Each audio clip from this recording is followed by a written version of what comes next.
Earlier this week, Republican House Majority Leader Eric Cantor lost his primary challenge to an unheard of economics professor named David Brat. The issue of immigration was widely reported as the culprit, although Cantor's support for immigration reform was seen by many reform activists as indecisive and uncommitted.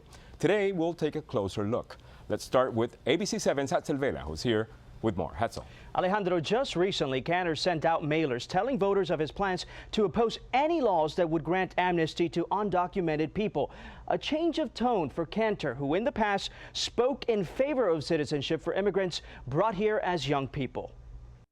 Many conservatives point to immigration as likely the main reason House Majority Leader Eric Cantor lost his seat. The idea that Cantor was going to negotiate with Barack Obama was enough to prove to them that Cantor supported some level of, quote, amnesty and a reason to vote against him. Some argue it will doom immigration reform because other Republicans competing in conservative districts will be afraid to support any type of reform. They're not looking at the national polls. They're not looking at what people think in other states or nationally. They're looking at their own district, and this is the message that they're going to see. But immigration supporters say Cantor's loss tells us more about the candidate and the district rather than the future of immigration. Frank Sherry is executive director at America's Voice, an advocacy group fighting for immigration reform. He was a guy who sometimes was for reform, sometimes was against it, and that, speaking out of both sides of his mouth, really hurt him.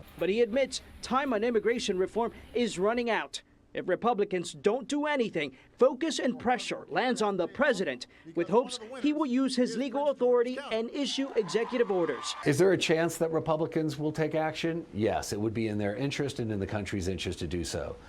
Am I optimistic they're going to do so? No, because they've been refusing to act for the past year. Obama did the same thing with DACA, the law that allows young people to work and live here legally. We're hopeful that with continued pressure from the immigration reform movement, he's going to go big and go bold and go soon. Now on Wednesday, a poll by the left-leaning firm Public Policy Polling shows that in Cantor's district, 70% of registered Republican voters still support immigration reform. Alejandro?